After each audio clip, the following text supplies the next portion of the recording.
వేదాహమేతం పురుషం మహాంతం ఆదిత్యవర్ణం తమస పరస్తాత్ తమేవ విదిత్వా అతిమృత్యుమేతి నాన్యః పంథా విద్యతే యనాయ నాన్యః పంథా విద్యతే యనాయ. ఓం శాంతి శాంతి శాంతి. ఓం. ఈ యొక్క ఉపనిషత్తు జ్ఞానగంగా అధ్యాత్మ సత్సంగానికి వచ్చేసినటువంటి వారందరికీ నమస్తే, స్వాగతం, సుస్వాగతం. పురుషార్థం బాగానే చేస్తున్నారు, కానీ మర్చిపోతున్నారు. మర్చిపోవడం అది మర్చిపోతే చాలా లోతుగా వస్తుంటది, కానీ ఇంతగా మర్చిపోవద్దు. విషయాన్ని ఇంకొకరితోటి చర్చించలేకపోవడం వల్ల ఈ రకంగా వస్తుంది. ప్రభాకర్ గారు కానీ, సువర్చలమ్మ గారు కానీ అంతా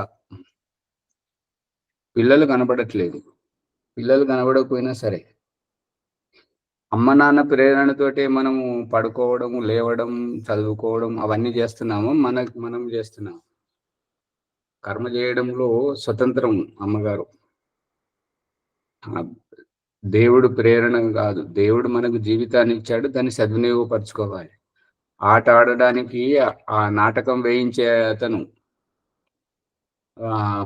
మనకు వేషాలను ఇచ్చాడు, చెప్పడానికి ఆ పాత్రలు ఏమేమి మాట్లాడాలో ఆ విషయాన్ని ఇచ్చాడు, వేదికనిచ్చాడు. ఆ వేదిక మీద మనం ప్రదర్శన చేయాలి. కానీ ఆ నాటకాలు వేయించేవాడు జీవితం ముగిసి ఆట అయిపోయే వరకు మనకు వెనుక నుండి చెప్తూ ఉంటుంటే అది వేరే రకంగా ఉంటది కదా.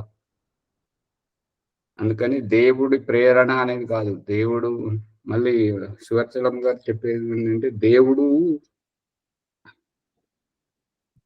దేవుణ్ణి పట్టుకోలేకపోతే పిల్లలను చూడండి. పిల్లల ముందా మనం ముందా? పిల్లలు కూడా కనబడకపోతే మనల్ని మనం చూసుకోవాలి. అమ్మ నాన్న ముందా మనం ముందా అనేటువంటిది చూసుకుని వెప్పుకుంటూ పోతే తెలుస్తుంది. ప్రేరణ అనేది కాదు. విజయలక్ష్మమ్మ గారు ఆత్మ హృదయ స్థానంలో ఉండడం, పరమాత్మ మూలాధార చక్రం నుండి పైకి పోవడం, ఇదంతా కొద్దిగా మకతికలుగా తికమక చెప్తున్నారు. అదే గుర్తుపెట్టుకోండి. ఇప్పుడు మునిగారు అడిగినటువంటి ప్రశ్న ఏంటంటే, వారి ప్రశ్న, మన శరీరంలో 8 అంగుళాలలో ఉన్నప్పుడు పరమాత్మ 10 అంగుళాలలో ఉన్నాడని చెప్పేసి వేదమంత్రం అని చెప్తుంది. కాబట్టి ఆ 10 అంగుళములు ఏమిటి? ఆ 10 అంగుళములు ఏమిటి అని అంటే, ఉల్లిగడ్డ అనేటువంటిది ఈ భూమి. ఉల్లిగడ్డ పొరలు ఏ రకంగానైతే ఉంటాయో ఆ యొక్క పొరల మాదిరిగా ఈ యొక్క సూక్ష్మభూతములు, సూక్ష్మభూతములు కనబడకుండా స్థూలభూతములు కనబడేటట్టుగా 10 పొరలుగా ఈ యొక్క భూమి ఉండడం. భూమి చుట్టూ ఆ పరమేశ్వరుడు 10 పొరలుగా ఉండి, భూమి లోపల అణువణువున ఏ రకంగా ఉన్నాడు అంటే,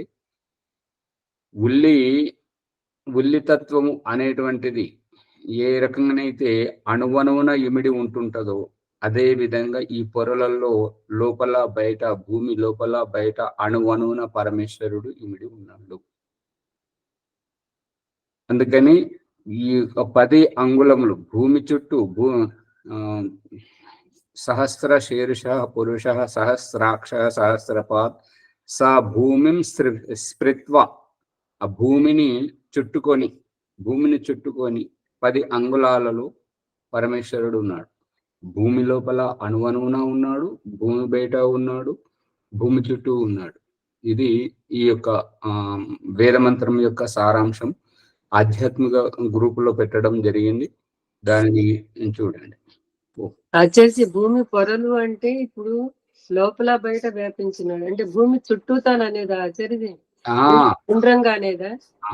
చూడండి, సా అంటే ఆ పరమేశ్వరుడు భూమి, ద్వితీయ విభక్తి ఏకవచనం, భూమిని సర్వతః స్పృత్వ. సర్వతః అంటే చుట్టూ, అన్ని వైపుల నుండి. ఇప్పుడు అది ఏమంటారంటే, ఈ రహస్యాన్ని చెప్పడానికి ప్రతి గింజ గింజకు పొట్టు ఎటువైపున ఉంటుంది అమ్మగారు? చుట్టూతా ఉంటుంది. అది సర్వతః స్పృత్వ. మునిగారు అర్థమవుతుందా? సర్వతః స్పృత్వ అంటే అంతటా ఆవరించి ఉంటుంది.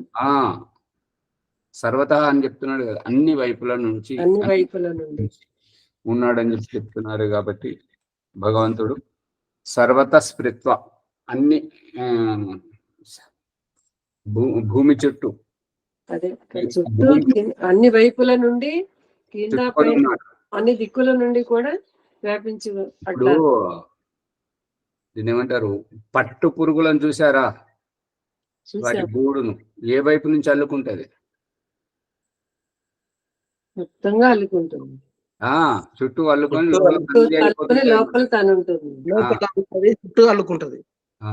ఇప్పుడు మన శరీరంలో జీవాత్మ ఏ వైపున ఉన్నది? అణువణువునా ఉన్నారు. శరీరం లోపల ఉండి శరీరం తోటి వ్యాపకంగా అనుభూతిని పొందడం. వ్యాపకంగా అనుభూతిని పొందడము అని అంటే, మనకు వేడి ఏ వైపున ఉన్నది? ఎక్కడి నుంచి అయితే వేడి వస్తుందో, ఎక్కడి నుంచి అయితే గాలి వస్తుందో, ఎక్కడి నుంచి అయితే వర్షం వస్తుందో అటువైపే ఉంటది అది. కానీ ఇక్కడ దేహంలో మాత్రం అది జీవాత్మ ఒక స్థానంలో ఉండి శరీరం అంతా నియంత్రిస్తూ ఉంటాడు. ఇప్పుడు నరేంద్ర మోదీ గారు పుట్టింది గుజరాత్లో, గెలిచింది వారణాసిలో, అతడు నివాసం ఉండేటువంటిది ఢిల్లీలో ఉండి మన భారతదేశం చుట్టూ ఉన్నటువంటి దీవులను కూడా నియంత్రిస్తూ పరిపాలిస్తున్నాడు కదా. అవునా సార్? మరి అదే మన ఇంటిలో మన సంబంధం ఏ గదిలో ఉంటుంటది, ఏ వైపున ఉంటుంటది, ఏ వస్తువు మీద ఉంటుంటది? మన ఇంటిలో ఉన్నటువంటి ప్రతి అణువణువు మనదే. అవును. అదే రూపకంగా ఈ దేహం అనేటువంటిది అణువణువు జీవాత్మదే. ఎక్కడ ఏది జరిగినా కూడా, కాలి గోరు చితికిపోయినా, లేదంటే దెబ్బ తగిలినా, ఏదైనా గుచ్చుకున్నా, చీమ గరుస్తున్నా, దోమ గరుస్తున్నా, ఎక్కడ గరుస్తున్నా కూడా చేతిని ఆజ్ఞాపించి రక్షణ చేపిస్తున్నది కదా, చేసుకుంటున్నది కదా ఆత్మ. అందు గురించి ఈ యొక్క దేహం మీద సర్వాధికారాలు, మొత్తం పరిపూర్ణమైనటువంటి ఈ స్వేచ్ఛా స్వాతంత్రం జీవాత్మకు ఉన్నది. ఈ శరీరంలో జీవాత్మకు ఏ రకంగా ఉందో అదే రకంగా బ్రహ్మాండంలో పరమాత్మకు.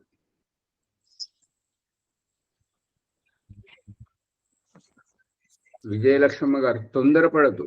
మీరు చెప్పాలనుకున్నప్పుడు విజయలక్ష్మమ్మ గారే అని కాదు, బాలరాజు గారైనా సరే, శ్వాసను లోపలికి పీల్చుకొని ఒక నిమిషం ఆపండి. నిమిషం కాకపోయినా ఒక కొన్ని సెకండ్లు ఆపండి. ఆపితే ఈ ఆతృత, తొందరపాటు అనేటువంటిది పోతుంటది, నెమ్మదనం వస్తుంటది, ప్రశాంతంగా చెప్పగలుగుతాడు చెప్పేటువంటిది. అందు గురించి ఈ ఆతృత పడడం అనేటువంటిది చేయకుండా ఉంటే బాగుంటుంది. ఇంకేమైనా సందేహాలు ఉన్నాయా ఆ ప్రకరణాన్ని బట్టి?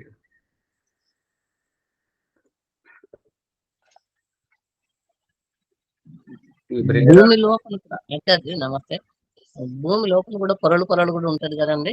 అది భూగర్భ విజ్ఞానం. భూగర్భ విజ్ఞానంలో పొరలో మనకు ఒక్కొక్క రకమైనటువంటి ఆహార పదార్థాన్ని భగవంతుడు దాంట్లో ఇమర్చాడు కాబట్టి అన్ని రకాలుగా మనకు అందించడు. అది భూసారము అందిస్తున్నాడు.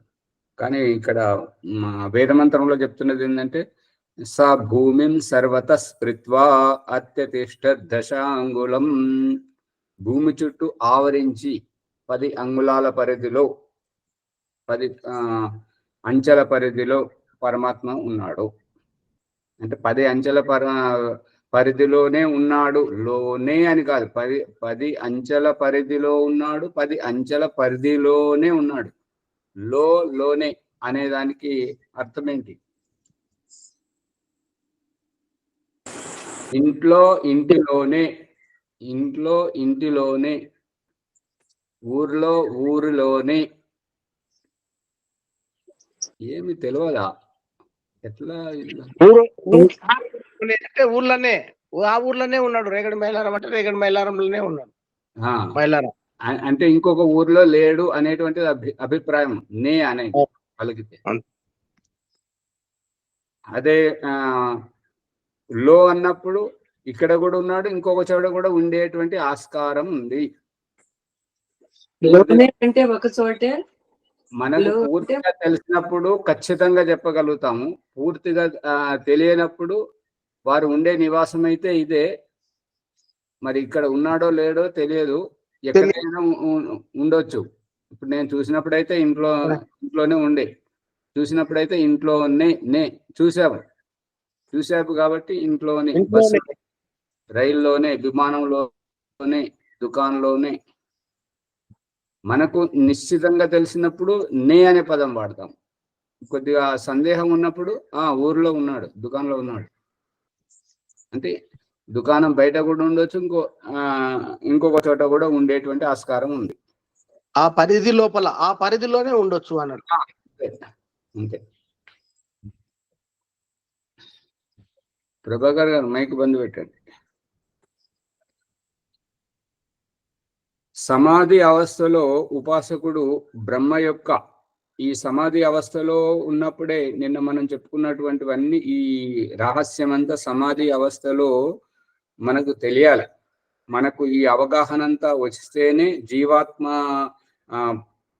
జీవాత్మ వ్యవహారం నుంచి తృప్తి అయితేనే పరమాత్మ వైపుకు తొంగి చూడడానికి ఆస్కారం ఉంటుంది.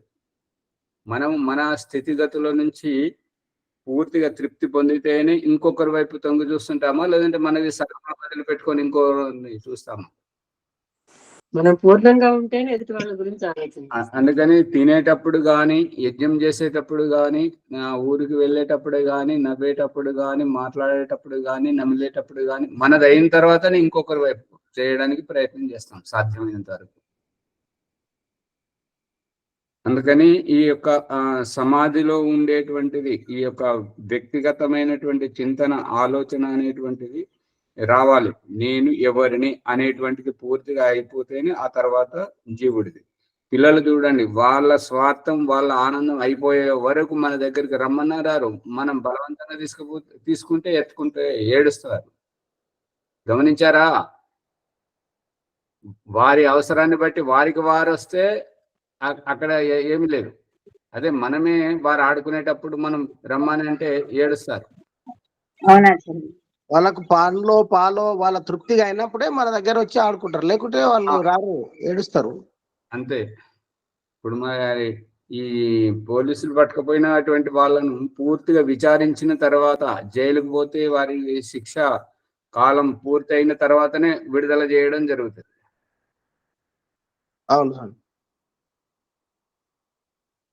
అందుకని ఈ యొక్క ఆత్మచింతనం అనేటువంటిది మనం చేయాలి. చేస్తేనే పరమాత్మ అనేటువంటిది తత్వం మనకు తొందరగా అవగాహనకు వస్తుంది. అతడు ఏ రకంగా ఉన్నాడంటే, ఏదైనా ఉదాహరణకు కేసరం అంటే కుంకుమ పువ్వులో కుంకుమ పువ్వు రంగు ఏ రకంగానైతే ఒక వస్తువును, అంటే జాజుతోటి వస్త్రాన్ని అద్దడం, ఒక రంగులో ముంచినప్పుడు ముంచే కంటే ముందు ఆ వస్త్రము ఏ రంగులో ఉందో, ముంచిన తర్వాత ఏ రంగులోనైతే ముంచుతుంటామో ఆ రకంగా మారిపోవడం.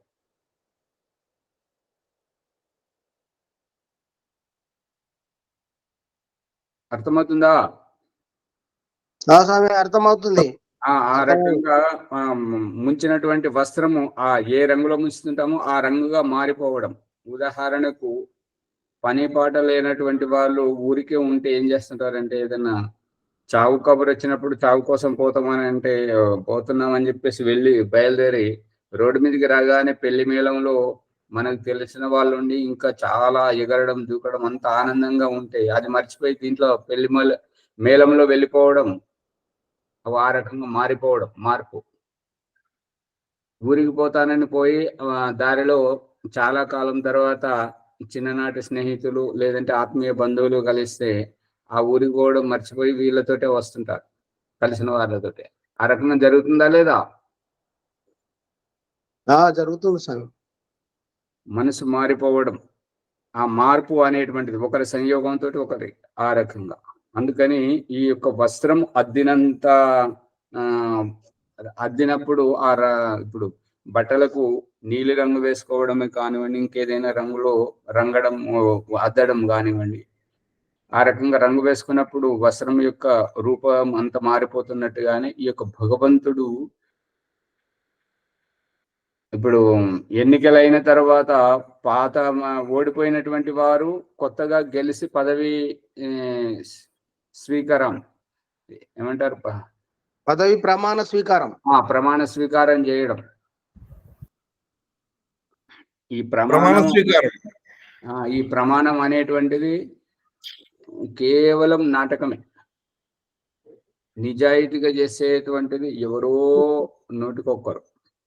ఎందుకంటే ప్రమాణం చేసేటప్పుడు ఎన్ని మాటలు వాళ్ళు చెప్తారంటే దాన్ని బట్టి చూస్తుంటే ఇప్పుడు వాస్తవికమైనటువంటి పరిపాలన ఇప్పుడు వస్తుందని మనం అనుకుంటాం. కానీ వాళ్ళు చేసేటువంటి పరిపాలనలో చేసేటువంటి కుంభకోణాలు, అఘాయిత్యాలు అవన్నీ చూస్తుంటే ఏంటంటే చేసింది ఒకటి, చెప్పేది ఒకటి, చేసేది ఒకటి అన్నట్టు.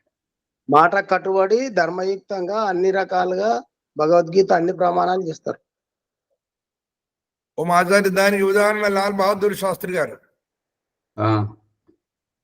విశేషంగా వారి జీవిత చరిత్ర మనకు తెలుస్తుంది. అవునవును. ఇప్పుడు మన ప్రధానమంత్రి మోడీ గారు. మోడీ గారు దాదాపుగా కొంతమంది ఉన్నారండి, అదే లేరు అని కాదు, నూటికొక్కరు కోటికొక్కరు అన్నట్టుగా ఉంటారు కదా చేసేవాళ్ళు, గొప్ప వాళ్ళు ఉంటారు. ఇన్ని రోజులు మన దేశాన్ని ఆగం పట్టించి అంత అస్థిరంగా చేసి విదేశీయులకు అప్పనంగా కట్టిపెట్టినటువంటి ఈ యొక్క వైవిధ్యాలను చూడొచ్చు. ఈ యొక్క పాండువర్ణం అని అంటే పేలిపోతున్నటువంటి దానిని, అటువంటి ఉన్ని బీర్ బహూటి యొక్క ఇది మునిగారు 750వ పుటలో ఉన్నది. అది ఈ అంశం అయిపోతే ఈ బ్రాహ్మణం అయిపోతుంటది, 3వ బ్రాహ్మణం అయిపోతుంటది. 751 ఓకే. బీర్ బూటి ఎర్రటి లాలిమ అంటే ఎర్రబారినటువంటి, ఎందుకంటే బిర్యానీలో కుంకుమ పువ్వు వేస్తుంటాం, పాలల్లో కుంకుమ పువ్వు వేస్తుంటాం. కుంకుమ పువ్వు వేయగానే పాల రంగు మారిపోవడం, బిర్యానీ ఎక్కడెక్కడ కుంకుమ పువ్వు పడుతుందో ఆ యొక్క రంగు మారిపోవడం, దానిని లాలిమ అంటుంటారు. అగ్ని యొక్క జ్వాల ఆ ఎరబారినట్టుగా ఉండడం, జ్వాల మాదిరిగా. ఇక శ్వేత పుండరీకం, తెల్ల కమలం. పుండరీకం అంటే కమలం, తామర పువ్వు. ఈ యొక్క నదులలో ఉండేటువంటి తెల్ల కలువ పువ్వులు.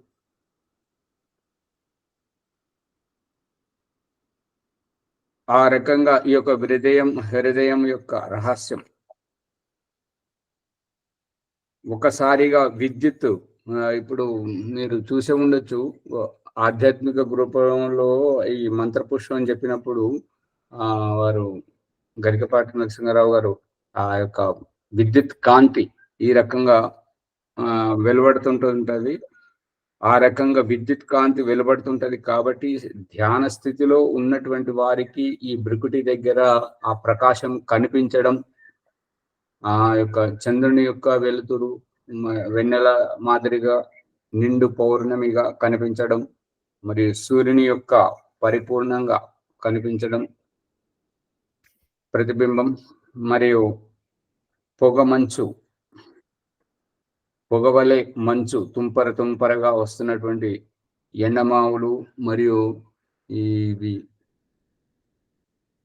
పొగ, ఇవన్నీ లక్షణాలు సాక్షాత్కారం అయ్యేటువంటి స్థితిలో ఈ చింతన అంతా చేసినప్పుడు మనస్సు ఏకాగ్రం అవుతుంటది. గ్రూప్ లో పెట్టండి, అది ఏంటి? అది ఆ గ్రూప్ ఏమేమి అనుభూతికి వస్తుంది అనేది గ్రూపులు పెడితే అందరికి కూడా తెలుస్తుంది కదా. అది వీడియో పెట్టాను కదా, ఇదివరకు చూశారు కదా. ఆ వీడియోలో వారు చెప్పేది ఏంటంటే ఇట్లా విద్యుత్ కాంతి ఇట్లా ఇట్లా అయ్యేటువంటిది వారు చెప్పారు. దాంట్లో ఉన్నది చూడండి, ఆధ్యాత్మిక దర్శనంలో. అది ఓములు పెట్టారు చూడు, అట్లా చదివేనా రెండు ఓం పెట్టారు చూడు, ఇట్లా చెమక్ చెమక్ అంటున్నట్లు వస్తుంది. అది అది పెట్టారు, చూశారు. సరే, అదే అది భౌతికంగా కనబడేటువంటి పదార్థం. అది మీరు చెప్తున్నట్టు ఈ పదాలు ఒకటొకటి ఏ విధంగా అనుభూతి పొందగలుగుతాడు ఈశ్వరు ఆధీనంలో ఉన్నటువంటి యోగి. మీరు ఒక 4-5 చెప్పారు కదా, ఆ విషయం దాని గురించి నేను అంటున్నా. ఇప్పుడు యోగి అనే భాష చెప్పడానికి బాగానే ఉంటుంది. యోగికి అయితే మనకేం ఉపయోగం? ఎవరెవరైతే యోగ సాధన చేస్తారో ప్రతి ఒక్కరు ఈ రకంగా రావాలి. అప్పుడు మనకు ఉత్సాహం వస్తుంటది, మన తర్వాత వారికి కూడా ఉత్సాహం వస్తుంటది. యోగులకు అవుతుంది అంటే మనం ఎందుకు చేయాలి? వాళ్ళకే అయితే మనం కూడా యోగి కావాలి కాబట్టి. అది భగవంతుడి యొక్క అమ్మ నాన్న ఎవరికి కావాలి? అందరికి కావాలి. అది రహస్యం.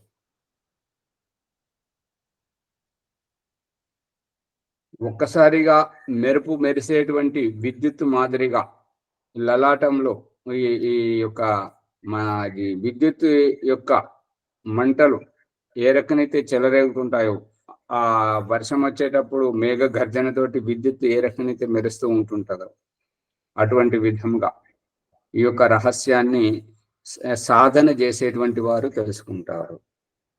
ఇది యోగి అనేటువంటి భాషనే వాడాలి.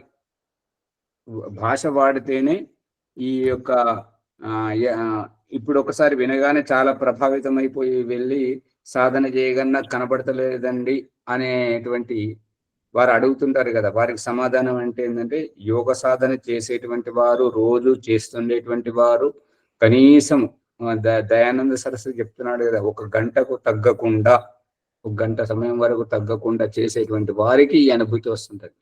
ఏదో ఒకసారి కూర్చుండగానే వస్తుందని కాదు. ఓ మాచారి, ఒక్కొక్కసారి కంటికి అట్లా దెబ్బ తాకినప్పుడు చెక్కుమని మెరిసినట్లా. ఎలా మాట్లాడతారు? దెబ్బ తాకినప్పుడు అంటే, మెరిసినప్పుడు అంటే అక్కడ ఏంటంటే నరాలు ఒత్తుకుపోతున్నాయి. దానికి రక్త ప్రసరణ సరిగా జరగనప్పుడు, దెబ్బ తగిలినప్పుడు అని మీరు భాష వాడుతున్నారు కాబట్టి, ఆ దెబ్బ తగిలినప్పుడు ఈ రక్త ప్రసరణ అనేటువంటిది సరిగా జరగకపోతే అటువంటిది. ఇప్పుడు వెళ్ళగిల పడుకున్నప్పుడు రక్తం తక్కువగా ఉన్నటువంటి వారికి గాలి బుడగలు వెళ్తుంటాయి కాబట్టి, ఆ గాలి బుడగ వస్తున్నంతసేపు ఎట్లా అంటే ఛాతి మీద ఎవరో కూర్చున్నట్టుగా అనిపిస్తుంటాయి. దయ్యం అని చెప్పేసి అంటుంటారు. ఏది కనబడదు, చిమ్మ చీకటి అయితే ఉంటుంటది, అటు ఇటు మెసలు రాకుండా ఉంటుంటది అన్నట్టు. అంటే అది రక్తం తక్కువప్పుడు అట్లా జరుగుతుంటది. ఈ అనుభూతి కలిగిందా? అందుకని ఎక్కువ శాతం వెలకిల పడుకోనివ్వరు. మొదటనేమో ఎడమ వైపు పడుకోండి, తర్వాత కుడివైపు తిరిగి పడుకోండి అని చెప్పేసి చెప్పడం జరుగుతుంది. అలాంటి సందర్భాలు నాకు ఎన్నోసార్లు కలిగింది ఆచార్య. చాలా అదే దానికి కారణం ఏంటంటే, రక్తం తక్కువగా ఉండడం వల్ల గాలి బుడగలు ఆ నరాల్లో ప్రవహిస్తూ ఉంటుంటాయి కాబట్టి, ఆ బుడగ యొక్క ప్రభావమే ఈ యొక్క ఛాతిని మెసలకుండా చేయడం, ఇది అయిపోయినట్టుగా ఊపిరాడకుండా అయిపోతుంటది అన్నట్టు. శరీరంలో అవి తక్కువ ఉండదు తెలుసుకోకుండా దయ్యం పట్టింది, భూతం పట్టింది మనకు ఆ జ్ఞానం. స్వామి బయట ఉన్నదే సరిగా తెలియదు, ఇంకా లోపల ఉన్నది ఎట్లా తెలుస్తుంటది? అజ్ఞానం. ఇప్పుడు రాబోయే ప్రకరణంలో శరీరం పైనుంచి ధారణ చేస్తూ లోపలికి వెళ్ళడం, అదురుతున్నట్టుగా, బెదురుతున్నట్టుగా, జారుతున్నట్టుగా, కారుతున్నట్టుగా, ఊరుతున్నట్టుగా, చల్లచల్లగా, వేడివేడిగా ఈ యొక్క అనుభూతి తల వెంట్రుకల నుంచి కాలిగోటి వరకు, కాలిగోటి నుంచి తల వెంట్రుకల వరకు శరీరం మీద అంతా మనం ధారణ చేసిన తర్వాత, అప్పుడు మనకు ఏ అనుభూతి అయితే పొందుతుంటుందో, ఆ అనుభూతి తర్వాత దేహం పైనుంచి దేహం లోపలికి నరాలలో మరియు ఈ ఎముకలలో ప్రవహించి చూస్తున్నప్పుడు క్యాన్సర్ రోగాలు కూడా పోతుంటాయి. పైసా ఖర్చు లేకుండా సాధన చేయాలి. సాధన చేసినప్పుడు ఆ యొక్క అనుభూతి పొందుతుంటాం. ఇదంతా వ్యక్తిగత సాధనతోటి సాధ్యమవుతుంటది. దాని యొక్క శోభ విద్యుత్ కాంతి వలె ఒక్కసారిగా ఈ ప్రకాశం కనిపించడం, అదంతా మొత్తం ఏంటంటే ఈ పరిస్థితి ఏంటంటే టార్చ్ లైట్ను బటన్ నొక్కగానే ఆ ప్రకాశం ఏ రకంగా వెలువడుతుంటుందో ఈ యొక్క బ్రికెట్ స్థానం నుంచి ఆ యొక్క కాంతి ప్రకాశం అనేటువంటిది కనిపిస్తూ ఉంటుంటాయి. మునిగారు ఇది ఎన్నోసార్లు చెప్పడం జరిగింది కదా, ఓం ప్రకాష్ కూడా అక్కడ చెప్పడం జరిగింది అనమాట. నీహార ధూమ అనిల అనల అర్క ఖజ్యోత శశీనాం. ఇది ఉపనిషత్తుల్లో కూడా వచ్చింది. మరియు దయానంద సరస్వతి కూడా చెప్తున్నాడు, సమాధి నిర్ధూతమలస్య చేతసో నివేశితస్య అని. సంస్కార విద్యలో ఉన్నది చూడండి, సన్యాసాశ్రమంలో.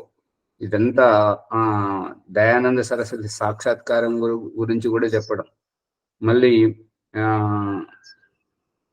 భగవంతుణ్ణి స్పష్టంగా తెలుసుకోవడం. అతిథి పాత్ర అంటే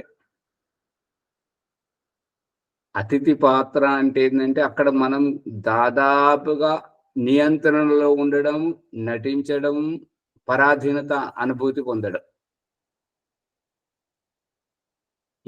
ఒక్కొక్కసారి ఏమనిపిస్తుంది, ఇదే పరిస్థితి మన ఇంట్లో కనుక ఉంటేనా నేను ఇంక ఏమో చేసేవాడిని. అట్లా అనిపించిందా ఎప్పుడైనా? అనిపించిందా?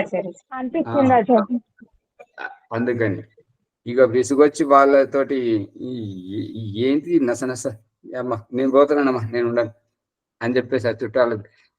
ఎందుకంటే ఇక్కడ మనకు స్వేచ్ఛ లేదు, వారు చెప్పే మాటలు నచ్చట్లేదు, వారి వ్యవహారం నచ్చట్లేదు అన్నప్పుడు ఏంటంటే ఇక నేను ఉండను, మేము వెళ్ళిపోతున్నామా, మీరు చూసుకోండి, మీరు ఉండండి అని చెప్పిపోవడం. అదే దయానంద సరస్వతి మైతో చలా అబ్ తూ హీ తూ రహ, నీ సృష్టి, నీ వ్యవస్థలో నువ్వే ఉండు. ఇక నేనైతే దయానంద సరస్వతి చెప్పేటువంటి భాష ఏంటంటే, ఇక నేను ఈ స్థూల దేహస్థితిలో ఉండను, అంటే ఆత్మస్థితికి వెళుతున్నాను. వెలుగుతుందా? ఆ ఇల్లు ఎక్కడైతుందో ఆ ఇంటికే పోతా, ఇక్కడ బాగాలేదు నాకు ఇల్లు అన్నాడు. ప్రశాంతమైన స్థలంకి పోతాను. ఇప్పుడు ఈ దేహస్థితిలో ఉన్నప్పుడు నీ వ్యవస్థలోనే ఉండాలి. ఇప్పుడు ఈ ఊర్లో ఉన్నప్పుడు, ఈ ఇంట్లో ఉన్నప్పుడు నీకు చుట్టంగానే ఉండాలి. అందుకని నీ ఇంట్లో ఉండను, మీ ఊర్లో ఉండను, నేను మా ఊరికి వెళ్ళిపోతున్నా, మా ఇంటికి వెళ్ళిపోతున్నా, నేనైతే వెళ్ళిపోతున్నా. ఓ ఆచార్య, భారతదేశంలో భారతదేశ నియమాలనే పాటించాలి. అవును, భారతదేశం దాటి పాకిస్తాన్ నియమాలు పాటించాలి.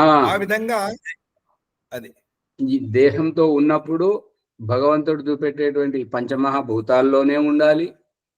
అంతే, ఆ యొక్క నియమాలకు అనుకూలంగానే ఉండాలి, నియమాలు మరియు వ్యవస్థానుసారంగా. అందుకని దయానందుడు ఏమంటున్నాడంటే, ఈ దేహస్థితి నుంచి నేను వెళ్ళిపోతున్నాను, ఈ బాధ నుంచి నేను వెళ్ళిపోతున్నాను. అర్థమవుతుందా పుష్పమ్మ గారు?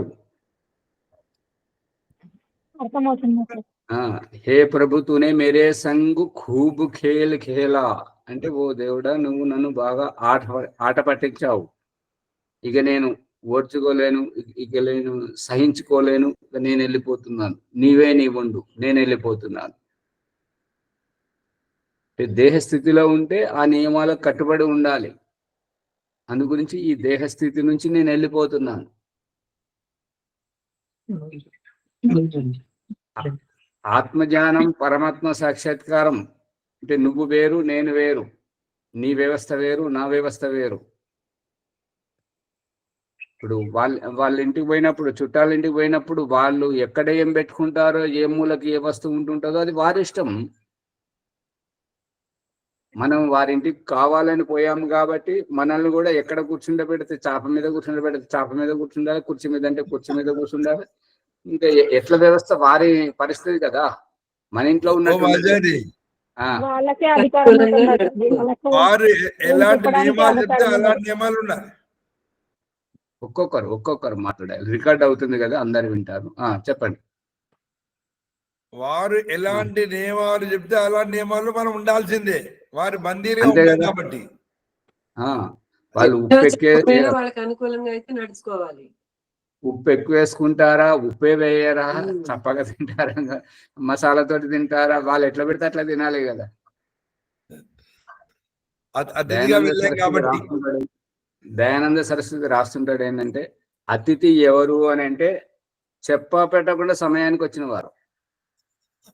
ఇప్పుడు మనం ఏం చేస్తున్నాం, మేము ఫలానా సమయానికి వస్తున్నాం అని అంటుంటారు. మరి నువ్వేం ఏమేమి తింటావు, నీకేం కావాలో, ఏం చేసి పెట్టుకుంటావు అని వాళ్ళు ముందే నిర్ధారణ చేసి పెట్టుకుంటారు అనమాట. నా ఇష్టం ఉన్నది ఏ రకం చేసి పెట్టమని. వాళ్ళు అతిథులు గారు, వీళ్ళు సతిథులు. సమయానుకూలంగా చెప్పి వస్తున్నారు, వసతిని చూసుకుంటున్నారు. చెప్పా పెట్టకుండా వచ్చిన వారు, సమయానికి వచ్చిన వారు, ఏది ఉంటే అది తినాలి. అవి ఆ రకంగా. అందుకే కదా గౌతమ బుద్ధుడు యజమాని ఇంటికి పోయి భవతి భిక్షాందేహి అని అంటే, వారు శూద్రులు కాబట్టి ఆ పశు మాంసం తింటుంటే సమయానికి వచ్చాడు అతిథి కాబట్టి వాళ్ళు మాంసానికి మాంసం వేశారు. ఇప్పుడు ధర్మ సంకటం, తింటే హింస, తినకపోతే అన్నాన్ని అవమానపరిచినట్టు. ఇప్పుడు ఏం చేయాలి? అందు గురించి అతను తిన్నాడు కాబట్టి ఆ రకంగా అక్కడ నియమం ఏంటంటే, అన్నం అది కంచంలోకి వచ్చినటువంటిది ఏదైనా సరే అన్నం పరబ్రహ్మ స్వరూపం. ఆర్య సమాజంలో స్వామి స్వతంత్రాన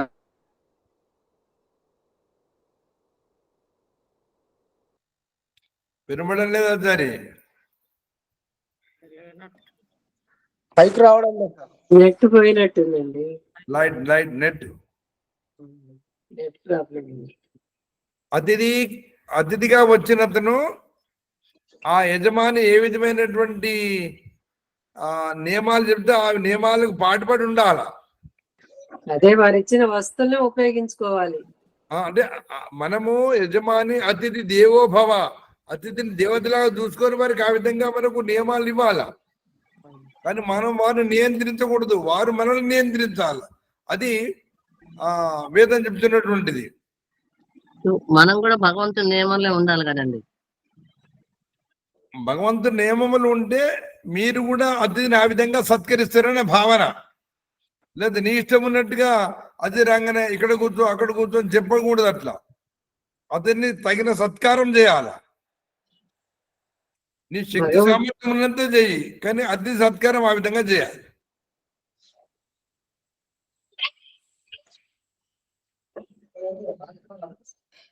కాలంలో ఏ విధంగా చేయాలి అనేది కూడా గృహస్థి ఎవరింటికి, మన ఇంటికి అతిథి వచ్చినప్పుడు ఎలా చేయాలనేది ముందు తెలిసి ఉన్నవాడు దాన్ని బట్టి చేస్తారు. యజమానులకు ఆ పరిజ్ఞానం ఉండాలా.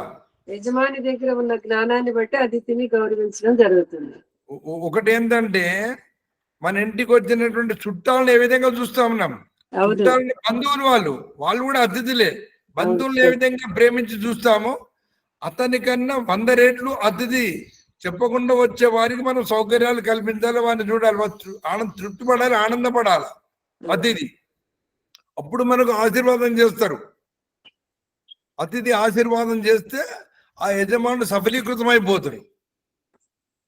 ఆ విధంగా మనము అతిథి యొక్క గొప్పతనాన్ని తెలుసుకోవాలి. అతిథి అంటే కేవలం మనిషి రూపంలో ఉన్నటువంటి అతిథి కాదు, పరమాత్ముడే మనకు అతిథి రూపంలో వస్తున్నాడు. ఎట్లా? సూర్యుడు వస్తున్నాడు, తలపెట్టేస్తారు, సూర్యకిరణాలు రావద్దు, ఎండ వస్తున్నది, తలపెట్టేస్తారు. కానీ ఆ సూర్యకిరణాలు మన ఇంట్లోకి వచ్చి ఎన్ని రకాల లాభం చేస్తున్నాయో మనకు తెలియదు. ఏ రూపంలో పరమాత్మ మన ఇంటికో అతిథిగా వస్తాడో తెలుసుకోవాలా. పరమాత్ముడు ఎక్కడెక్కడ ఏ అణువులో ఉంటున్నాడు తెలుసుకోవాలా. తెలుసుకోవాలంటే పరమాత్మని తత్వం గుర్తయింది. పాత్ర ఎరిగి దానం చేయాలనేటటువంటిది కూడా గుర్తించాలి. అక్కడ మనము ఈ విషయంని లోతుగా ఆలోచించితే, మననం చేస్తే అర్థమైంది. ప్రపంచంలో ఉన్నది కేవలం 3 పదార్థాలు. 1 జీవాత్మ, 2 పరమాత్మ, 3 ప్రకృతి.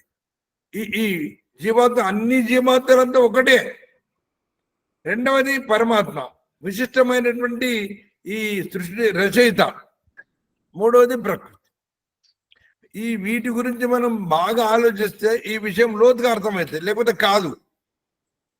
నేను కనీసం ప్రతిరోజుకు 30 నిమిషాలు ఈ విధంగా ధ్యానంలో కూర్చుంటున్నాను. ఆ ధ్యానం లోపల ఏంటంటే ఆచార్య గారు చెప్పినటువంటి అక్రియ ధ్యానంలో ఉపాసనలు చేస్తున్నాను. ఉపాసన అంటే సరి అయిన అర్థం తెలవాలి, ధారణ అంటే తెలవాలి, ధ్యానం అంటే తెలవాలి, ఉపాసన అంటే తెలవాలి. అది తెలిసినప్పుడే మనం అడుగులు ముందుకు పడతాయి. తర్వాత ఈరోజు జరుగుతున్నటువంటి క్లాసులో ఏంటంటే పరమాత్ముడు అక్కడ వేదమంత్రంలో దశంగులం అన్నారు. దశంగులు, దశ అని ఎందుకు అన్నారు? మన చుట్టూ ఉండేటువంటి ఈ అనంత విశ్వాన్ని 10 అంగుళాల్లో నీకు తెలిసేలాగా పరమాత్ముడు ఉన్నాడని గ్రహించుకో. ఏమిటి 10 అంగుళాలు అంటే? పంచ సూక్ష్మభూతాలు. ఏమిటి పంచ సూక్ష్మభూతాలు? శబ్ద, స్పర్శ, రూప, రస, గంధ. ఇవి సూక్ష్మభూతాలు, మన కంటికి కనబడవు. అలాగే ఈ మరి ఇంకొక పంచ ఏమిటి? పంచ స్థూలభూతాలు, అవి కంటికి కనబడతాయి. అందులో కూడా కొన్ని కనబడవు. స్థూలభూతాలు ఏమిటి? ఆకాశం, వాయువు, అగ్ని, తర్వాత జలము, తర్వాత పృథివీ. ఇవన్నీ పంచభూతాలు కూడా ఆకాశంలోనే ఉంటాయి. ఈ పృథివీ కూడా ఆకాశంలోనే ఉన్నది. ఈ పంచభూతాలు బ్రహ్మాండంలో ఉన్నది. అదే పంచభూతాలు నీ శరీరంలో ఉన్నాయి. మన శరీరంలో ఏ విధంగా ఉన్నాయో నువ్వు తెలుసుకుంటే ఈశ్వరుడు అతి దగ్గరగా వచ్చేస్తాడు. ఆకాశం అంతటా పరమాత్మ ఉన్నాడు, ఆకాశం అంతటా. అలాగే వాయువు ఆకాశంలో ఉన్నది, వాయువులో పరమాత్మ ఉన్నాడు. తర్వాత అంతరిక్షం అంటే మనకు కనబడుతున్న ఖాళీ స్థలం. అంతరిక్షం అంతటా పరమాత్మ ఉన్నాడు. ఆ తర్వాత అగ్ని లేని చోటు లేదు, అగ్నిలో పరమాత్మ ఉన్నాడు. తర్వాత జలము, మన కనబడే జలం, ప్రతి అణువులో పరమాత్మ ఉన్నాడు. ఆ తర్వాత పృథివీ, మనము నివసిస్తున్న పృథివీ.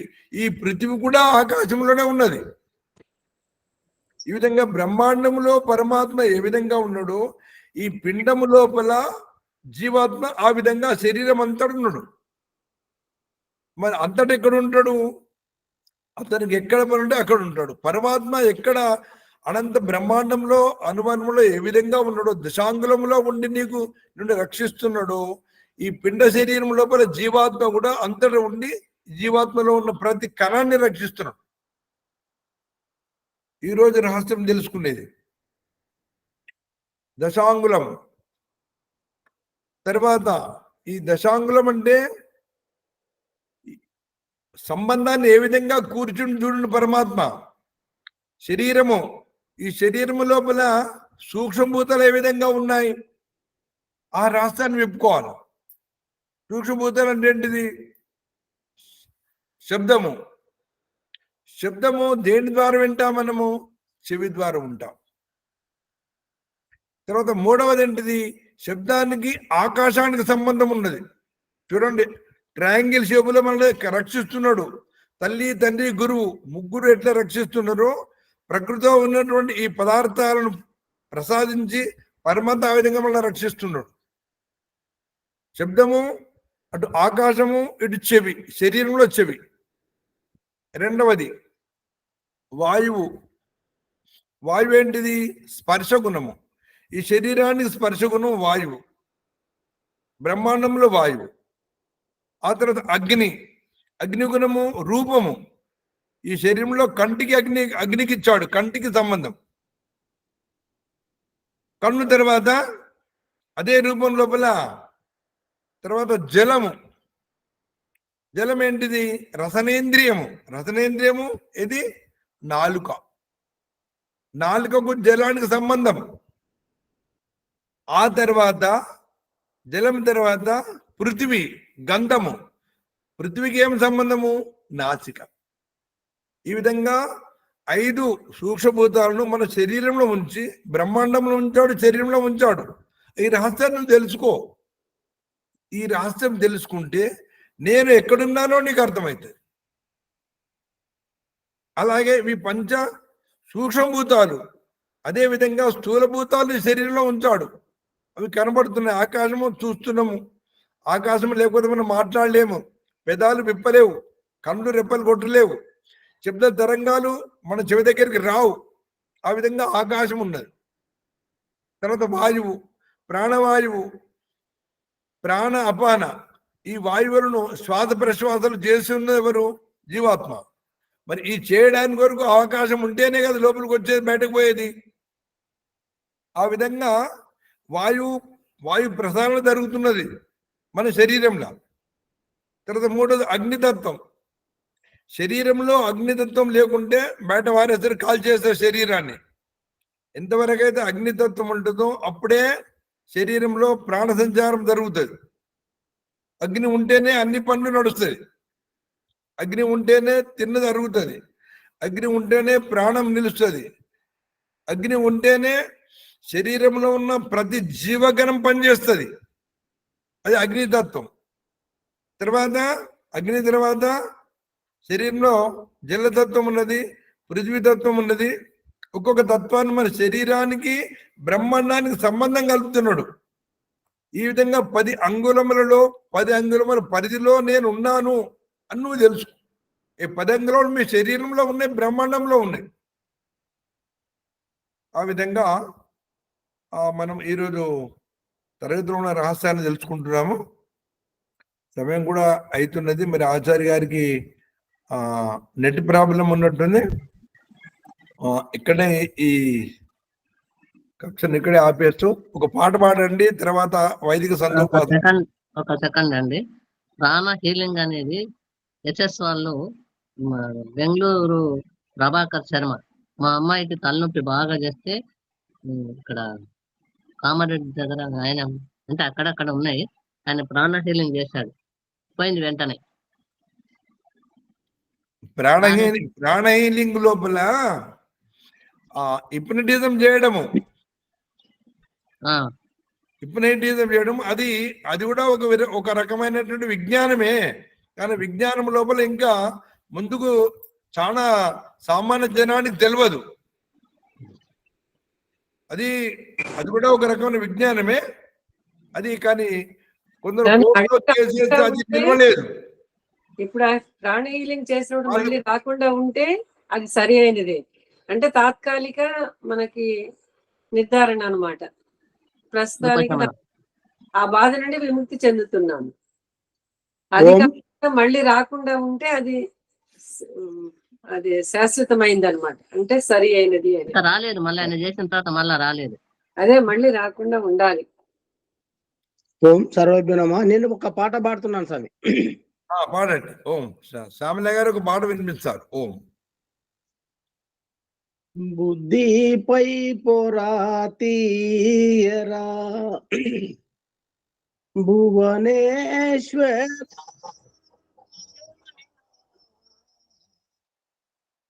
బుద్ధిపై పోరాతీయరా శుద్ధమగుని సస్వరూపము చూచి చూచి కృతార్థులగుదుము. శుద్ధమగుని సస్వరూపము చూచి చూచి కృతార్థులగుదుము. శ్రద్ధతో నీ సేవలో నరిచి శాశ్వతానందము గాంతుము. బుద్ధిపై పోరాతీయరా భువనేశ్వర, బుద్ధిపై పోరాతీయరా. భక్తి భిక్షము బెట్టరా ప్రాణేశ్వర, భక్తి భిక్షము బెట్టరా. భక్తి భిక్షము బెట్టరా ప్రాణేశ్వర, భక్తి బిచ్చము బెట్టరా శక్తి మీరగ పాప జయముల శక్తి మీరగ పాప జయముల చక్కగా చెండాడి వేతుము శక్తి మీరగ పాప జయముల చక్కగా చెండాడి వేతుము రక్తితో మా హృత్పురంబును రక్తితో మా హృత్పురంబును రాజధానిగా నీకు ఇత్తుము భక్తి భిక్షము బెట్టరా ప్రాణేశ్వర భక్తి భిక్షము బెట్టరా స్వామి దయను మాపై గురియారా దయాకార దయను మాపై కురియారా దయను మాపై నీవు గురిసిన తాపములు చల్లారిపోవును దయను మాపై నీవు కురిపిన తాపములు చల్లారిపోవును రయముగా వృక్షేత్రముల సద్రవ్యముల పంట పండును దయను మాపై గురియారా దయాకారా దయను మాపై కురియారా స్వామి ఐక్యమాత్యము కూర్పరా అఖిలాధారా ఐక్యమాత్యము కూర్పరా లోకమంతయు నీ కుటుంబములోనిదేయని తెలిసి మెలగుచు లోకమంతయు నీ కుటుంబములోనిదేయని తెలిసి మెలగుచు నీ కటాక్షము చేత వర్ధిల్లి నిఖిల సుఖములు బడయుచుందుము ఐక్యమాత్యము కూర్చరా అఖిలాధారా ఐక్యమాత్యము కూర్చరా స్వామి బుద్ధిపై పొరదీయరా భువనేశ్వర బుద్ధిపై పొరదీయరా శుద్ధమగుని సస్వరూపము చూచి చూచి కృతార్థులగుదుము శ్రద్ధతో నీ సేవలు నరచి శాశ్వతానందముగాంతుము బుద్ధిపై పొరదీయరా ఓం నమస్తే అందరికి సభ్యులు నమః శ్యామలయ్య గారు ధన్యవాదములు. పరమాత్మ రహస్యాన్ని ఈ పాట ద్వారా చక్కగా వివరించారు. మనలో ఉన్న అజ్ఞానాన్ని ఎంతవరకైతే అజ్ఞానంలో నిండి ఉంటామో అప్పుడు ప్రపంచము తెలియదు, నీవెవరో తెలియదు, నేనెవరో తెలియదు. కాబట్టి మీ విజ్ఞానాన్ని పెంచుకోండి, అప్పుడే నీవెవరో తెలుస్తుంది, నేనెవరో తెలుస్తుంది. చక్కగా పాట వినిపించే ధన్యవాదాలు. అనంతరము వైదిక సంధ్యోపాసన సువర్తిలమ్మ గారు. ఈ ఎపిసోడ్ను లైక్ చేయండి, షేర్ చేయండి, సబ్స్క్రైబ్ చేయండి. 1-2 సార్లు వినండి.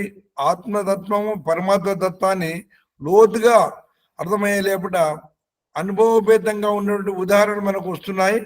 మరి మనం వింటే మనకు ఈ జ్ఞానము అభివృద్ధి చెందాల. అప్పుడే మనము నేనెవరు నీవెవరో తెలుసుకుంటాం. ఇప్పుడు సువర్తిలమ్మ గారు శక్తి కూడా రావాలి. కూర్చొని చెప్తుంటే మనం తెలుసు. కానీ ఒక చిన్న విషయం అండి, పాఠశాల బాగానే ఉంది, కానీ ఎప్పుడు బాగుందంటే అది మనము ఈ ఆధ్యాత్మికలకు రాకుండా మార్జిన మంత్రాల అర్థం తెలియనప్పుడు చాలా బాగుండేది ఈ పాట. కానీ మార్జిన మంత్రాల అర్థం మనం ఇప్పుడు సంధ్యలో తెలుసుకున్న తర్వాత ఇది మనకు అవివేకమే అనిపిస్తుందండి నాకు. అమ్మా ఇది మార్జిన మంత్రాలు అంతరార్థం మనం గ్రహించిన తర్వాత ఈ పాట అవివేకం అనిపిస్తుంది. మంచిగా అనిపించిందా, చెడు అనిపించిందా? అవివేకం అంటే తెలివి తక్కువ అని అనిపించిందండి. అది ఈ పాట ద్వారా జీవాత్మ మేలుకో అని చెప్తున్నాడు కదా. మేల్కోవాలా. కాదు, జీవాత్మ మేలుకో అనేది కాదు. పరమేశ్వరు ఇంకా బుద్ధిపై పొర తీయమని పరమేశ్వరుని అడుగుతున్నాము, కానీ పరమేశ్వరుడు మనకేం చెప్తున్నాడు? నువ్వు ఎలా తీసుకోవాలనేటువంటి మార్గం మనకు సందేశం ఇస్తున్నాడు కదా. ఇప్పుడు మార్గంలో శిశు అభ్యర్థన, పరమేశ్వర సందేశం రెండు ఉన్నాయి కదా శ్యామలయ్య గారు. వేరుగా ఊహించుకోవద్దు. మనం చేసేటటువంటిది ఈ క్రియలో మన చర్చ అన్నమాట. ఇది ఏంటి అంటే పరమేశ్వరుడు అభ్యర్థన అడుగుతున్నాడు ఏమని, స్వామి నేను ఎలా బాగుపడాలి అనేది, ఓం భూహ్ అనేది. అప్పుడు పరమేశ్వరుడు ఏం చెప్తున్నాడు? అరే పరమేశ్వర సందేశం, జీవాత్మని గత జన్మలో ఉన్నటువంటి ప్రారంభాన్ని ప్రక్షాళన చేసుకో అంటే ప్రక్షాళన మనం చేసుకోవాలి పరమేశ్వర సందేశంతో, అంతేగాని తను చేయడు కదా. మనకు మనమే పొర తీరంటే పొర మనమే తీసుకోవాలి. మనం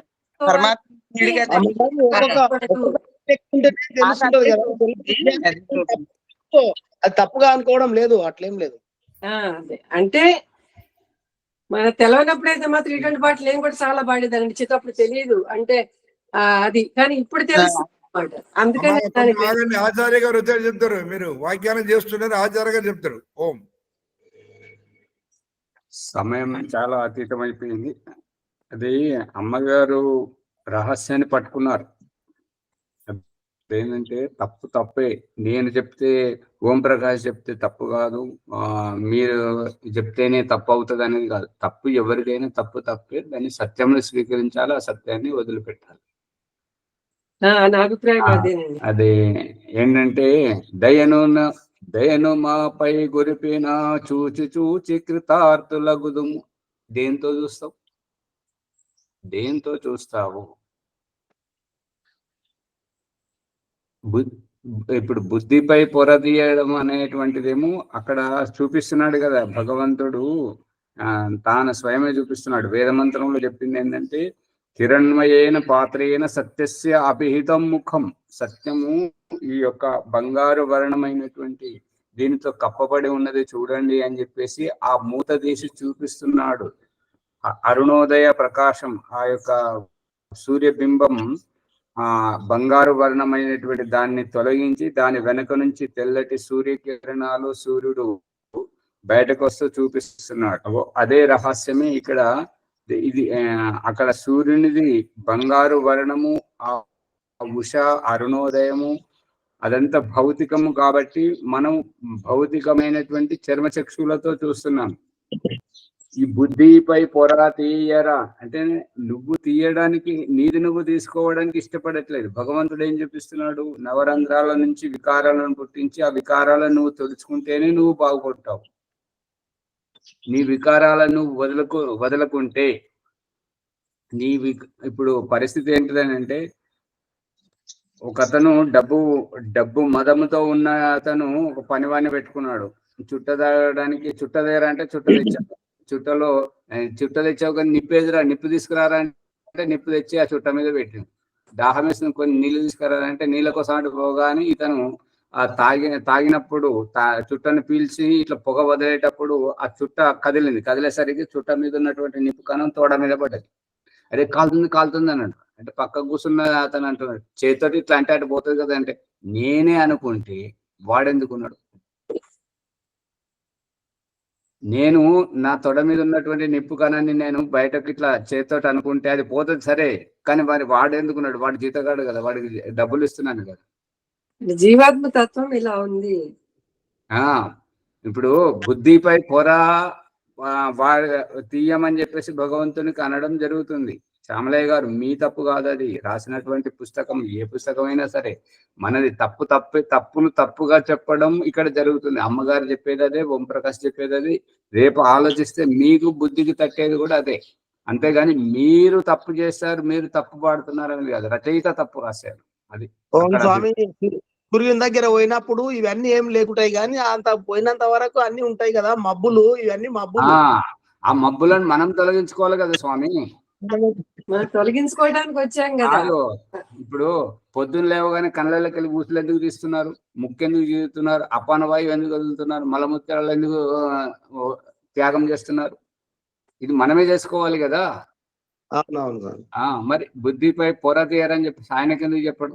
మళ్ళీ చూచి చూచి కృతార్థులగుదము అని అంటే కళ్ళతోటి చూస్తారు కదా, కళ్ళతోటి కనపడేవాడా దేవుడు? పుష్పమ్మ గారు కనపడుతుందా? దాన్ని ఏ విధంగా సాధించాలి? భౌతికమే కదా కళ్ళతో కనిపించేది. ఆ వేద వీణలోని పాట వైదిక దినచర్యలోనూ ఉన్నది, అందరూ పాడుతుంటారు.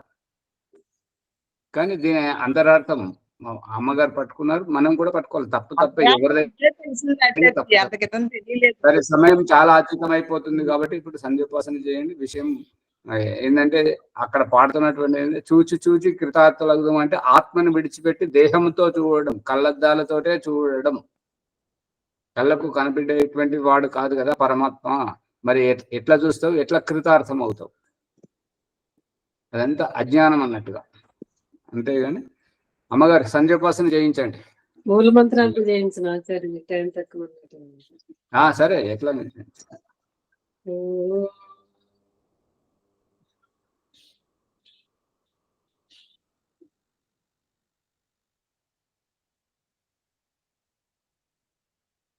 చేయించట్లేదా? శ్యామలయ్య గారు మీరు పాడేటప్పుడు రాగం చేయడానికి తలపైకి ఎత్తితే మాకేమీ వినపడతలేదు. ఇక్కడ మీకు వినపడుతుంది? వినపడట్లేదు ఆచార్యజీ. అదే శ్యామలయ్య గారు పాట పాడేటప్పుడు కూడా అని మీరు రాగం తీస్తున్నారు కదా, మాకేం వినపడట్లేదు. తీయరా అని తలపైకి ఎత్తుతున్నారు కదా, ఫోన్కు దూరం అయిపోతుంది, శబ్దం అసలు. అట్లా అమ్మగారు అది ఓంకారం చెప్పేది కూడా ఓం అనే ఆరంభం అక్షరం కనబడుతుంది కానీ తర్వాత అది వినబడట్లేదు. అది చెప్పించండి అమ్మా, వినడుతుంది వినడుతుంది.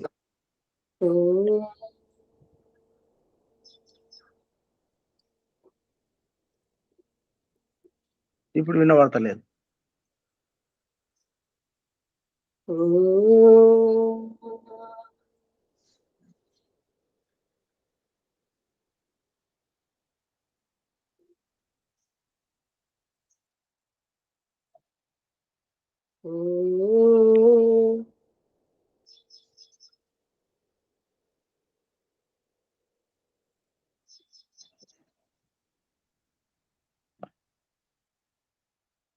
అత సంధ్యాయోగ బ్రహ్మ సాక్షాత్కారం.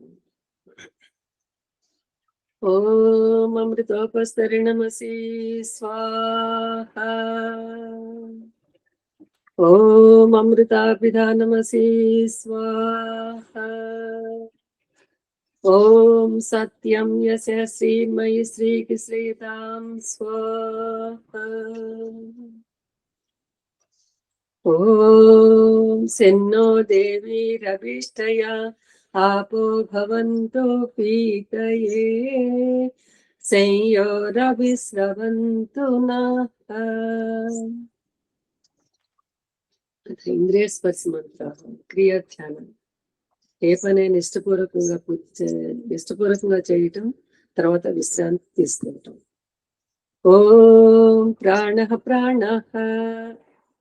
ఓం చక్షు చక్షుః. ఓం శ్రోత్రం శ్రోత్రం. ఓం నాభిః. ఓం హృదయం. ఓం కంఠః.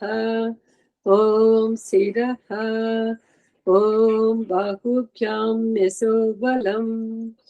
ఓం కరతల కరపృష్ఠే. మార్చిన మంత్ర. ఓం భూః పునాతు శిరసి. ఓం భువః పునాతు నేత్రయోః. ఓం స్వః పునాతు కంఠే. ఓం పునాతు హృదయే. ఓం జనః పునాతు నాభ్యాం. ఓం తపః పునాతు పాదయోః. ఓం సత్యం పునాతు పునః శిరసి. ఓం ఖం బ్రహ్మ పునాతు సర్వత్రా. ప్రాణాయామ మంత్రాలు 7 అంతస్తుల అంతర్యాలు. ఓం భూః. ఓం భువః. ఓం స్వః. ఓం మహః. ఓం జనః. ఓం తపః. ఓం సత్యం. ఇక్కడ ఆత్మ సాక్షాత్కారం. ఆత్మ శిరస్సులకు వస్తుంది అనమాట. సఫలమైన వారు పరమేష్ఠ మండలానికి వెళ్ళిపోతారు. అసఫలమైన వారు అకమష్ట మంత్రంతో మళ్ళా కూర్చుంటారు అన్నమాట. పరమేశ్వరుడు సర్వదా సర్వత్రా జీవులందరి కర్మను చూస్తున్నాడని, ఈ మనసును ఆత్మను పాపకర్మల వైపు పోనీయక ఈసారి ఏ విధంగానైనా సరే సఫలం కావాలనే దృఢ సంకల్పంతో ఓం రితం చ సత్యం చ భీతా తపసో జాయత తతో రాత్ర జాయత తతః సముద్రో నవః సముద్రాదర్ణవాదది సంవత్సరో అజాయత అహోరాత్రాణి విదదద్విశ్వస్య మిషతో వసి సూర్యాచంద్రమసౌ దాతా యదా పూర్వమకల్పయత్ దివం చ పృథివీం చ అంతరిక్షమదో స్వః. ఓం శన్నో దేవీరభిష్టయ आपो भवन्तु पीतये సంయోరవిస్రవంతు నః. అదా మనసా పరిక్రమణ మంత్రాలు. అన్ని వైపుల నుండి ఆ దేవదేవుడే మనల్ని చూస్తున్నాడని ఆత్మవిశ్వాసంతో ఓం ప్రాచీ దిగగ్నిరధిపతిరసితో రక్షితాదిత్య ఇషవః तेभ्यो नमो अधिपतिभ्यो नमो रक्षत्रिभ्यो नमः ऋषिभ्यो नमः येभ्योऽस्तु योऽस्मान् द्वेष्टियं वयं विश्वस्तं वो जिह्वे दद्मः. दक्षिणादिगिन्द्रोऽधिपतिः स्थिरस्थिराजी रक्षिता पितर इषवः तेभ्यो नमो अधिपतिभ्यो नमो रक्षत्रिभ्यो नमः ऋषिभ्यो नमः येभ्योऽस्तु योऽस्मान् द्वेष्टियं वयं विश्वस्तं वो जिह्वे दद्मः. प्रदीची दिक्कु वरुणोऽधिपतिः पृदाकु रक्षितानमिषवः तेभ्यो नमो अधिपतिभ्यो नमो रक्षत्रिभ्यो नमः ऋषिभ्यो नमः येभ्योऽस्तु योऽस्मान् द्वेष्टियं वयं विश्वस्तं वो जिह्वे दद्मः. उदीची दिक्कु सोमोऽधिपतिः स्वजो रक्षिता शनिरिषवः तेभ्यो नमो अधिपतिभ्यो नमो रक्षत्रिभ्यो नमः ऋषिभ्यो नमः येभ्योऽस्तु योऽस्मान् द्वेष्टियं वयं विश्वस्तं वो जिह्वे दद्मः. ध्रुवादिक्कु विष्णुरधिपतिः कल्मषग्रीवो रक्षिता वीरुदयिषवः तेभ्यो नमो अधिपतिभ्यो नमो रक्षत्रिभ्यो नमः ऋषिभ्यो नमः येभ्योऽस्तु योऽस्मान् द्वेष्टियं वयं विश्वस्तं वो जिह्वे दद्मः. ऊर्ध्वादिक्कु बृहस्पतिरधिपतिः श्रित्रो रक्षिता वर्षमिषवः तेभ्यो नमो अधिपतिभ्यो नमो रक्षत्रिभ्यो नमः ऋषिभ्यो नमः येभ्योऽस्तु योऽस्मान् द्वेष्टियं वयं विश्वस्तं वो जिह्वे दद्मः. ఉపస్థాన మంత్రాలు అంటే పరమేశ్వరునికి అతి సమీపంలో మనం ఉన్నాం కాబట్టి ఇక్కడ ఓంకారాన్ని మనం ఉపయోగించే అవసరం ఉన్నది. జాత వేదసే సునవామ సోమ మరాతీయతో నీదహాతి వేదః సనః పర్షదతి దుర్గాణి విశ్వానావేవ సింధుం దురితాచక్నిః చిత్రం దేవానాం ముదగర్దనేకం చక్షుర్మిత్రస్య వరుణస్యాగ్నేః అప్రాధ్యావా పృథివీ అంతరిక్షం సూర్యాత్మా జగతస్తచుషస్యం ఉదుత్యం జాతవేదసం దేవం వహంతి కేతవః దృశే విశ్వాయ సూర్యం ఉద్వయం తమసః స్వరిస్వః పశ్యంత ఉత్తరం దేవం దేవత్ర సూర్యమగన్మ జ్యోతిరుత్తమం. సఫలమైన వాడు పరమేశ్వర మండలానికి తిరిగి వెళ్ళిపోతారు. అసఫలమైన వారు ప్రాయశ్చిత మంత్రంతో ఓం తచ్చక్షుర్దేవహితం పురస్తాత్ శుక్రముచ్చరత్ పశ్యేమ శరదాశతం జీవేమ శరదాశతం శృణుయామ శరదాశతం ప్రబ్రవామ శరదాశతం అధీనాహస్యామ శరదాశతం భూయస్య శరదాశతాత్. ఓం శన్నో దేవీరభిష్టయా आपो भवन्तु पीतये संयोरविस्रवन्तु नः. ॐ भूर्भुवस्वः तत्सवितुर्वरेण्यं भर्गो देवस्य धीमहि धियो यो नः प्रचोदयात्. హే జగదీశ్వర దయానిదే, మీ అనంత కృప వలన మేము ఆచరిస్తున్న జప ఉపాసనాది కర్మముల మూలమున ధర్మ అర్థ కామ మోక్షముల నుండి చతుర్విధ పురుషార్థముల సిద్ధిని ఈ జన్మ ఎందే సంప్రాప్తించుకుందుము గాక. ఓం నమ శంభవాయ చ మయ భవాయ చ నమ శంకరాయ చ మయస్కరాయ చ నమ శివాయ చ శివతరాయ చ.